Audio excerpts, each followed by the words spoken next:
Oh, well. Okay. Let's do one more. All right. Final question is from Amy. She asked, how can I reset my ambitions after burning out? She's talking about how she's overwhelmed with her career and she's trying to improve at that. And she's fresh off a burnout and is lost on where to start. It's a good question because I don't think we don't get into this enough. Burnout and the sources of burnout. We don't get into that enough when we talk about optimistic, forward-looking discussions of productivity and planning, and organization, etc. So let's be clear here. You need to do, your lifestyle-centric career planning. That's the theme of this episode. Lifestyle-centric career planning is a great way. It's the theme of block 2 at least. Know your vision. Work backwards from it to figure out what to do with your career. Here's the key. Keep the sources of your burnout in mind when you construct that vision. Your vision of an ideal life should keep in mind the things that really tax you, the things that tend to accumulate and lead to burnout. Your ideal life should be a life in which you're free from burnout. That has to be part of the vision. I think too often what people do is they invalidate the burnout and the things that lead to burnout. Like that's malformed, and successful people don't have that. And so my vision of what I'm trying to do with my life has to be one that ignores that. And it might be a vision that has all of the stressors, all of the anxiety triggers, all of the things that really don't match well with you and lead to burnout in it. And that's not going to work. So build an ideal vision of a life should be a life without burnout, which means the things that cause the burnout should be largely absent from it.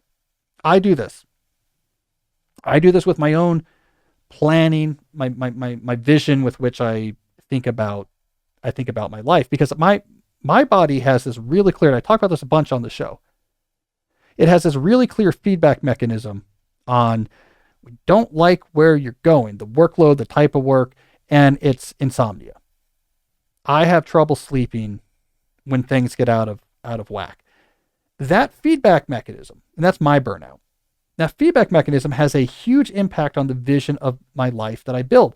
I steer away from visions, especially of the professional part of my life, that are getting after it busy, where it's a startup and it's like, let's go and we're going to just get after it and have all these different things going on and calls and meetings, and we're going to move and we're going to build this thing big and make $20 million off of it.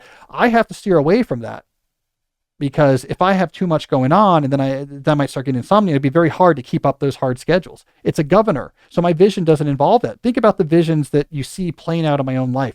They're all slow productivity related. It's all based on things that no particular single day matters.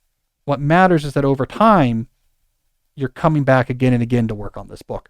Over time, you're thinking deep thoughts. Hey, tomorrow, if you're tired, who cares? But this month, you spent a lot of days thinking about this paper. You spent a lot of days working on this book. So I've constructed an ideal vision that keeps explicitly in mind the specific things that lead to my sources of burnout, my particular definition of burnout. I think that's really important. I mean, if you get drained when you're not feeding off other people, you're very social, your family and friends are important, you better have a vision of your life in which you're not working 80 hours a week. It's got to be a vision of your life where you live near family, where you spend a lot of time with community and friends. And maybe you have, I'm going to give a specific example here. There's a writer whose book I read, and I feel bad because I forgot the name of it. I think it's Donald Miller is his name. He had a self-help advice book out. But anyways, the thing that I remember from that book is they bought a bunch of land outside of Nashville and built it they wanted to be like a retreat center and a place where like writers and musicians and artists they know could always be coming through and having retreats and working. And so they could be outside a lot, work on the land a lot, have a lot of people they found really interesting there. It was a vision of success for this person in the world of business that really focused on what he needed. And probably this would be someone where, 90 hours in their office at McKinsey, where you're not seeing anybody and you're just cut off, and you and your spreadsheet would be immiserating. So your vision is what I'm trying to say here, has to keep your sources of burnout in mind, because your vision needs to be one in which burnout is infrequent and unexpected when it does happen. That's what I say, Amy. So update your vision, and it might require radical change. If the source of your burnout is going to be unavoidable, You're in an academic department where there's acrimony through the roof and it just stresses you out and you can't get more than a semester or two without just it wearing you down. You might have to do something radically different. You need a vision of your life in which that doesn't happen.